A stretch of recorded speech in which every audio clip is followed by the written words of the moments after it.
ఆ తర్వాత మా సెకండ్ హీరోయిన్ పేరు వాటర్ అమ్మా పేరు రీతు వర్మ, కరెక్ట్ కదా? ఎస్, రీతు వర్మ. సో రీతు వర్మ ఎలా సెలెక్ట్ చేసామో తెలుసా అబ్బాయిలు? ఈ అమ్మాయి ఎలా ఉండాలండి అన్నారు ఎవరు, రాజాదండ. కొత్త గోప్ పగిలిపెట్టేట్టు ఉండాలండి, అలా ఇలా చూస్తే ఏదిరా ఇదే కొట్టేటట్టు ఉంది కదరా అన్నట్టు ఉండాలండి అని అనుకొని అప్పుడు అమ్మాయిని సెలెక్ట్ చేసాం. అంతేనా? ఏదో చెప్పు. అంతే, కరెక్టే. సో నిజంగానే ఈ అమ్మాయి పేరు, నేను జోక్ చేయట్లేదు, నిజంగా ఆ పిల్ల పేరు నాకు గుర్తురాదు కరెక్టే కదా? కరెక్టు. అందుకే కారణం సార్. So excellent. కానీ ఇద్దరు చూడండి తాటి చెట్లలాగా ఎంత పొడవు ఉన్నారు హీరోయిన్లు ఇద్దరును. ఎందుకు సెలెక్ట్ చేసాం? వాళ్ళిద్దరికన్నా పొడవుకున్నాడు మా హీరో సందీప్ కిషన్. సో సందీప్ గారు ఎన్నోసార్లు నేను సినిమా చేద్దాం ఎప్పటి నుంచో, మేము వయసుకు వచ్చాం సినిమా అప్పటి నుంచి. ఆ తర్వాత అలాగ భగవంతుడి దయ వల్ల ఒక్కొక్కటి స్టెప్ బై స్టెప్ వెతుక్కుంటూ వెళ్ళిన తర్వాత మరలా ఈ సినిమా సందీప్ గారు అడిగిన ఒక్క క్షణం కూడా ఆలోచించలా. ఎందుకంటే పాపం ఎన్ని సంవత్సరాల కళ అయింది ఈ సినిమా చేయాలని. సో ఈ టైంలో నేను నో చెప్పడం కరెక్ట్ కాదనిపించింది. నేను ఒక గుడికి వెళ్తుంటే రావు రమేష్ గారిది ఒక సింగిల్ పోస్టర్ పడింది, ఒక సోషల్ మీడియాలో చూసా. రమేష్ గారు హీరో అయిపోయారు సార్ అన్న. అప్పటికి ఇంకా ఈ సినిమా గురించి ఆయనకు తెలియదు, అంటే సినిమా గురించి తెలుసు, నేను చేస్తానని తెలీదు. అవునా సార్ అంటే, అవును సార్ హీరో అయిపోయారు, మనం సినిమా చేస్తున్నాం సార్. ఆ గుడి దగ్గర నుండి ఫోన్ చేశా, చాలా హ్యాపీగా ఫీల్ అయిపోయారు.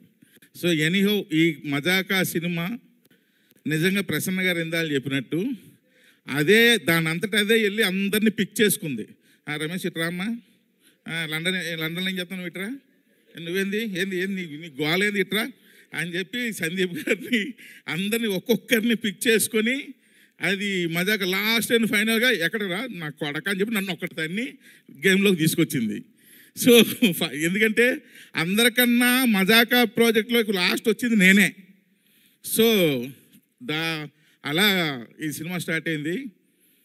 తమ్ముళ్ళు చెప్తున్నా, ఏమి ఎగురుతాయి? సీట్లు ఎగురుతాయి. సీట్లు కాదు, ఆ గేట్లు పగులుతాయేమో అని డౌట్ ఈ సినిమా రేపు రిలీజ్ అయిన తర్వాత. అంత కామెడీ ఉంటుంది సినిమాలో, ఎక్సలెంట్గా ఉంటుంది. ఎవ్రీ సీను ప్రసన్న గారు ఎరక్కొట్టేశారు, డైలాగులు ఒక రేంజ్లో రాసేసారు ఆయన.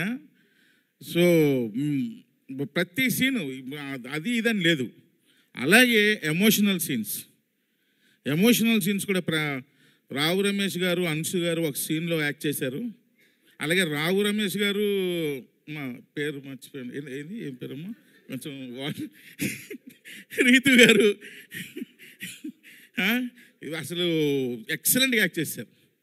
అలాగే మదర్ సెంటిమెంట్లో మా హీరో ఫైట్ ఉంటుంది, ఫైట్లో ఏడుపు వస్తుంది, అలా చేశాడు, ఎక్సలెంట్గా చేశాడు మా హీరో.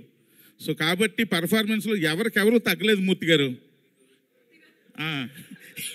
నన్ను ఇన్వాల్వ్ చేయొద్దు త్రినాథరావు గారు. ఏంటి మూర్తి గారు, నన్ను ఇన్వాల్వ్ చేయొద్దు రావు గారు అంటారు ఆయన. మూర్తి గారు ఎవరినైనా మర్చిపోవచ్చు కానీ మిమ్మల్ని మర్చిపోకూడదు, ఎందుకంటే మీరు నేను ఒకే ఊరోళ్ళం. కాబట్టి సినిమా ఫుల్ ఫ్యామిలీ ఎంటర్టైనర్. అలాగే మన నిజార్ నేను లోకల్ ఎంత అందంగా ఉంటుందో లడ్డూలాగా, ఈ సినిమా కూడా అదే విధంగా లడ్డూలాగా ఉంటుంది. బ్రహ్మాండమైన ఫోటోగ్రఫీ. ఇంకా భీష్మాచార్యుడు, మా పూజ్యుడు, మా ఆద్యుడు సాయి కృష్ణ ఆయన.